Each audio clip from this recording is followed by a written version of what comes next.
Gotta be looking good in that thing.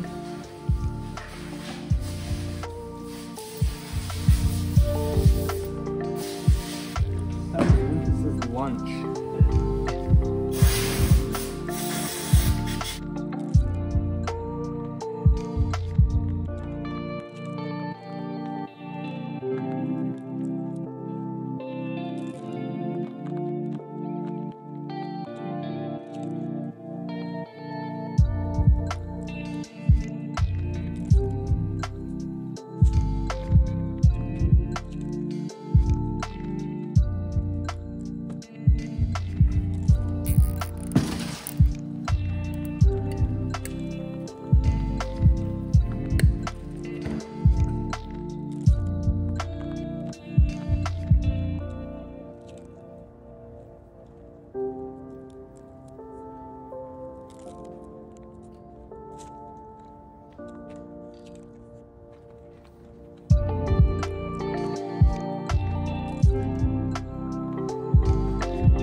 Got a lot done today.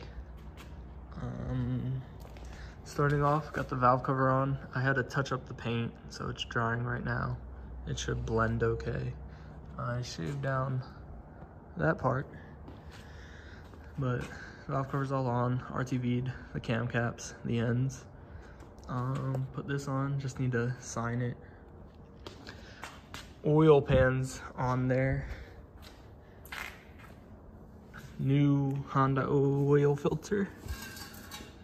Then I replaced this vacuum line, and this is broken, so I made it so it's not rubbing on anything with zip ties up there. I need to replace this one. I need to get more vacuum line tomorrow. Replace that one, go into the black box, replaced all the fittings for the black box, and then replace the one that goes to the PCV. So all that's new, and the black box O-rings new. So all that is new. And then PCV's new. This line, I'm just leaving it for now. I'll probably replace it in the future. I'm gonna get more coolant hose so I can replace this one. And then that goes to the throttle body, and then replace that. So that will all be new coolant hose. This one I might reuse. It doesn't feel too bad. I'd like to replace it, but I don't know if I'm gonna find anything besides going like OEM, anything that'll fit like that.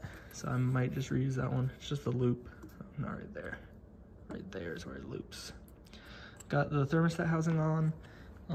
The gasket I ordered for this housing wasn't right, so I'm just gonna use Honda Bond. I have to pick some up tomorrow. I'm out. That's basically everything. Now all I have to do is the rear main seal, and then I'm gonna wait to do that because I'm gonna put the clutch and everything on. So that'll get done later. Transmission, I'm waiting on the axle seals because it's missing one axle seal, and I was like, well, I might as well do the other one. Speed sensor I'm taking out of my CRX, so I'm just gonna swap that over.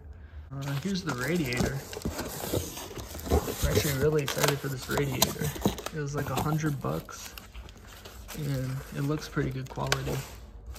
So I'll show it off a little more once I get it out to put it in the car.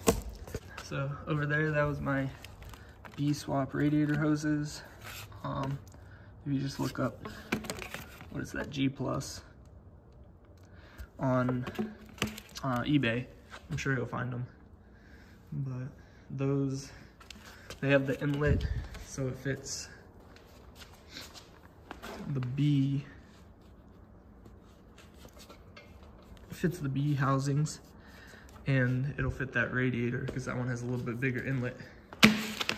So it'll work with both of those. That way I don't have to make the bigger hoses work on a smaller radiator neck. That's why I got that radiator. I did have to adjust the nut right there with the Allen key in the middle, but now you can snap the throttle and it doesn't get stuck. This thing hasn't started in a month. Let's see. No issues. And I'm gonna add a bunch of issues to it.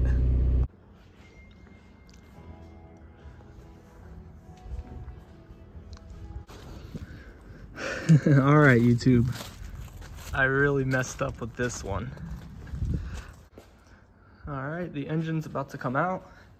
I just have the transmission side bolts in and the one post mount bolt, and then it's gonna drop. I think I disconnected everything. There's not all that much. I'm gonna hook the cherry picker up to it, and then I'm gonna drop it up from the bottom because I have the exhaust all on it, and I removed this thingy, front mustache bar or whatever it is, to have maximum room, and I'm gonna upgrade that one anyways. All right, the engine is all out.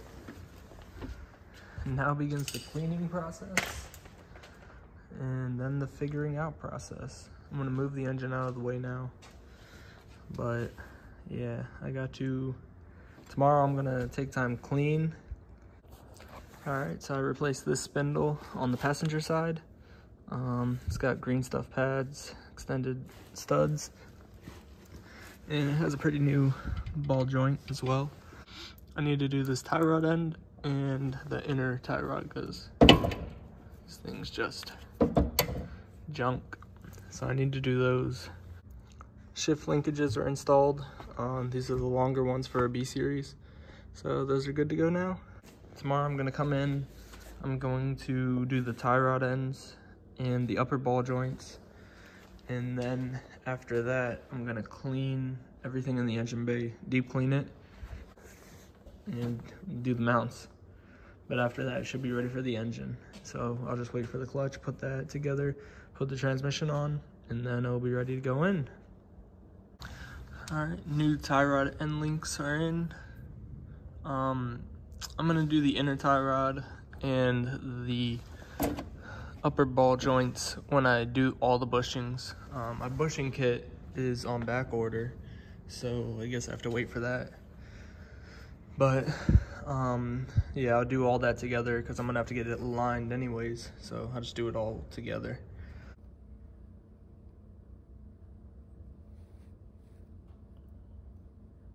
I had this water pipe, water neck gasket. I just used RTV, so I'm gonna wait an hour and then you're supposed to torque it down. So last thing the engine needs is rear main seal, flywheel and clutch on, and then it's basically ready to attach. I also need to get these coolant hoses. So I cleaned the engine bay a little bit. I still want to pressure wash it and stuff, but can't really move the car. I decided not to go with the OBD1 harness. I'll order an OBD0 like remanufactured harness or whatever, and I'll just swap this one over for now, even though it's all crusty and old. But switching to the OBD1 is just a whole lot of extra work, so I'll just end up going OBD0, which is what everybody said to do anyways. All right, so right now I'm taking the old wiring harness off. It isn't in too bad of a shape, but I still just want a new one. It's got random splices and stuff in it. All right, so I got the harness just laying on this engine. This is for the map sensor, so I don't have to use the firewall one. Everything's plugged in basically. This, I don't really know what this is for. This is for something like a EGR or something. I need to get injector or a distributor harness to plug into OBD0 to OBD1, the VTEC one. What else? These are for reverse lights. This is for the single wire O2, but I have to do the 4-wire anyways, so that's not relevant anymore, I guess. And then the fan switch, I have to extend that, which I'm gonna do right now. It's just these two, and you just extend them to over here to plug into this connector, and that'll be my new fan switch. And then knock sensor I'll have to run. Yeah. And then I have to get the injector clips because OBD 0 does not fit OBD 1 and vice versa. And I still got to get the correct alternator. Should be getting that today. And then over here, I just have to tie all these in together for the resistor harness since I no longer need that. And that should be the extent of it wiring wise. That's why I decided to just use my OBD 0 harness because it's pretty basic. All right, these coolant lines that go to the throttle body, they're all new. This one comes from the coolant housing. It goes up, goes to the throttle body, and then to the IAC, new, and then this one I already replaced. So those are all new. I found another one of these loops that's in, it seems to be a lot newer than this old one, so I already swapped that out. And I found this heater core hose at O'Reilly's for $13, and it comes with a ton, so I'm gonna use this for my heater core line right here, and then also I'm gonna make a new one for the line on the back right there. I extended these wires so they go to that switch now, and I also did this one because it was falling apart. So for the transmission, brand new throwout bearings on it, and over here mounts on it. I used anti-seize on them. The cable driven speedos on it. So this is basically ready to go back in. I just need the axle seals. I'm waiting on those in the mail. They'll probably be here today. I put this on it as well. And then, yeah, I really need the inner axle seal. And that's basically ready to bolt on. I just need my clutch tomorrow and that can go on. So rear mount is in. Traction bar is on. So that gives you a ton more room and it's a lot lighter. I just need to find bolts that'll fit through there and that'll be good. I'll probably have to move it out of the way when I put the engine under it anyways. But I think tonight I'm picking up a post bracket, post mount, and then tomorrow my clutch should be in, so I'll be able to put all this together. Ooh, and then I'm picking up an alternator. Once I do all that, get the clutch on, then this should be able to go in. And then, yeah, I just have to do like the extending of this. I have to add in the VTEC solenoid, which I already have a wire for it. JDM ones didn't have the pressure valve for the VTEC, so I just have to jump them on the ECU. Overall, I mean, it's really getting close to being done. Just gotta, once I get the engine in there, I'll be able to, just a whole lot of buttoning up at that point. And then troubleshooting whenever I get it all in there, which I mean, it should be fine. It's staying, they're just OBD 0 to OBD 1 on the ECU, so it shouldn't be anything major. So I replaced these two heater core hoses. The old ones, they weren't in terrible shape, but they're, I mean, at least 15 years old. So I figure while I can reach them, I might as well replace them. That's the last thing I'm gonna do for today. I'm in the engine bay right now, but that's the last thing I'm gonna do. I need to pick up a few parts tonight, and then hopefully tomorrow my clutch comes in and I'll be able to put the engine and transmission in, because that's the main thing. And then after that, it's just all a bunch of buttoning up. So yeah, if I'm able to put it in there tomorrow, I'll be really excited. I'll probably split that into a different video because I'm sure this one's at like 10 or 15 minutes now. So yeah, that'll be the next video, is putting the actual B series in. This one was taking the B series out, I guess, or the D series out. Thanks for watching. See y'all when the engine goes in.